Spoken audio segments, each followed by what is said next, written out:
Welcome to this week's edition of Taiwan Talk. I'm Hope Go. On March 11, the Trump administration announced an investigation against Taiwan under Section 301 of the U.S. Trade Act of 1974. International Trade and Customs Attorney James Ransdell joins us from Washington to talk about Section 301. He addresses the U.S. Trade Representative's first action and what it means for the February trade agreement between Taiwan and the United States.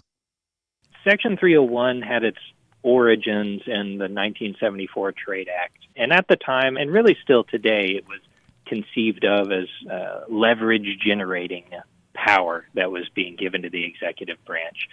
So the idea is when there's some act, policy, or practice of another foreign government that burdens or restricts U.S. commerce and is unreasonable or discriminatory, then it allows the U.S. to take various actions, including tariffs, but not limited to that.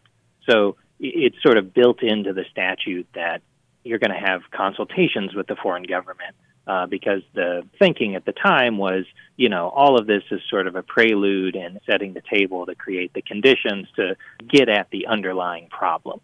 The Section 301 of today is the core of the statute is what it is, but the way it's being used is certainly a bit different than perhaps it was envisioned in the past.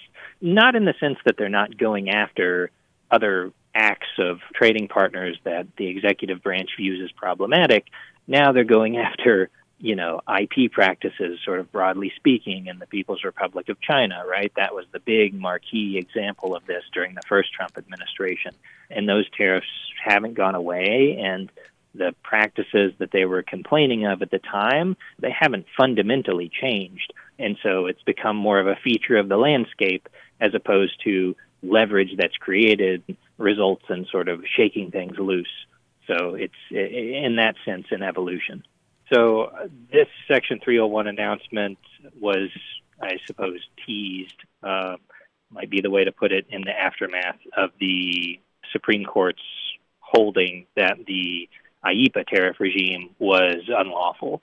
So there was a flurry of, executive orders in response to that and news conferences surrounding those announcements. And in the course of that dialogue, it was explicitly stated by the president and by the USTR, Jamieson Greer, that they were going to be falling back on these Section 301 actions, notwithstanding the immediate response, which was to impose the new tariff regime under Section 122, which is the 10% tariffs that are currently in place. Okay, you've got a whole bunch of countries. India is looking to sign something. Taiwan has signed something, but has yet to be ratified. South Korea has signed something that's yet to be ratified. What happens to all those individual bilateral trade deals then?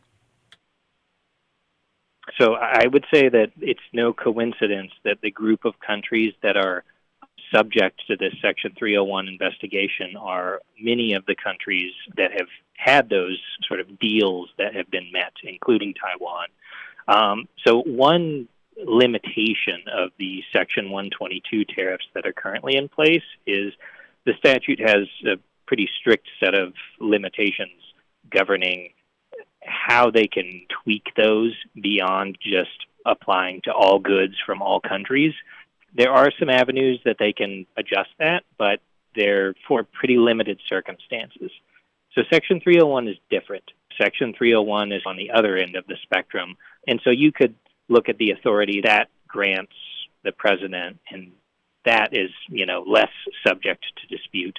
And it can allow them to create a tariff regime that looks pretty similar to the deal arrangements that those countries had in place, which is a lot more difficult for them to do under Section 122. So nobody likes to be targeted, but at the same time, there is a silver lining in that Section 301 allows them to create a tariff regime that, has some of the exceptions in the excerpts that those countries had negotiated, whereas Section 122 just essentially treats everybody the same. Okay, so what happens to let me just circle back again. We have this deal with the United States. Taiwan signed a deal which says no more than 10 or 15%, if I'm not mistaken. in terms of tariffs. Does that deal then fall by the wayside? Does it? I mean, this just makes the situation more murky, doesn't it? Oh, those are great questions. I would say that actually the end result of the Section 301 investigation can look essentially exactly like the deal scenario that Taiwan negotiated. I would look at Section 301 as an authority that allows the United States to basically go back to the deal situation and say, okay, all of those details, all of those aspects we negotiated, that tariff rate, which was, I think Taiwan characterized it as, sort of the most favored allied nation tariff rate, which I think was a fair characterization at the time because it was the same deal as the EU and Japan and certain other countries got.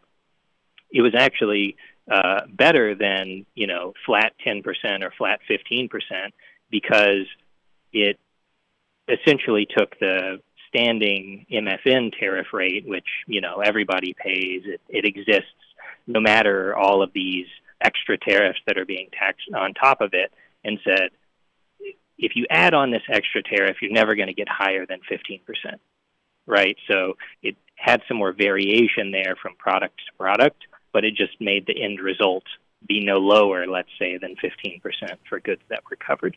And this Section 301 action pursuant to that statute could essentially look the same. So I wouldn't say at all that this suggests that the deal goes by the wayside. I would say the opposite. I would say this suggests that the United States is looking to get back to a tariff regime that looks like it did when those deals were being negotiated. Okay, so what kind of an end game does the Trump administration, what is it looking to play? What kind of an end game is it looking at? Is it just looking to restore what happened before? Are we just resetting it to zero? I mean, what is going on here? Yeah, that seems to be where their collective heads are at this point, is essentially they're taking the message from the Supreme Court that, okay, we couldn't do it this way, but we still want to get to the same result from a policy standpoint. And so they know that they can apply these other authorities to get to a very similar result, if not necessarily identical. It just takes more time, more process. There's more prerequisites. When it comes to the Section 122 tariffs that are currently in place, there are some strict limitation in terms of duration and rate. Section 301 does not have those limitations, but it also requires them to go through this investigative process, unlike the IEEPA situation where you would have executive order on day one and tariffs on day two, which created a lot of uncertainty for importers. So this has a little bit more lead time, but otherwise allows them to get to the same result. And based on their comments in the wake of the Supreme Court ruling, that seems to be exactly what they're trying to do. Okay. But so it's certainly, you had the IEEPA court case pending, and you had the strategic decision as the Taiwanese government, or as any other government, with this being uncertain and possibly going away, at least in the current form, is it a good time to reach a deal? I think what we're seeing here with the Section 301 investigation announcement and the very quick pivot that occurred in the wake of the Supreme Court's decision is that version 1.0 is going to look a lot like version 2.0. There's just going to be a process in the meantime.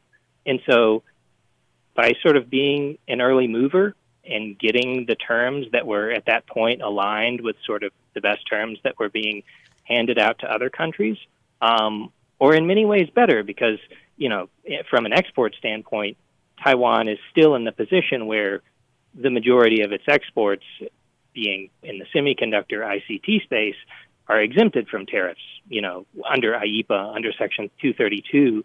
By coming to the table and dealing, they've preserved that situation probably for longer than any other country. So I would say that actually there was a pretty sound strategic rationale for coming to the table at that time, notwithstanding the uncertainty about particular legal regime for tariffs, given sort of the long-term implications and the other strategic considerations. But it's like anything. There's no black and white, yes or no, right or wrong sort of decision point, but there were certainly strategic rationales behind that approach and that timing. But after that conversation, the Trump administration announced a second round of investigations, this time involving the use of forced labor. In a follow up to our conversation, Ransdell called on the 60 economies under further investigation, including Taiwan, to make the case that, quote, they're turning things around. Consultations for that begin in late April. I'm Hope Go. Thank you for tuning in.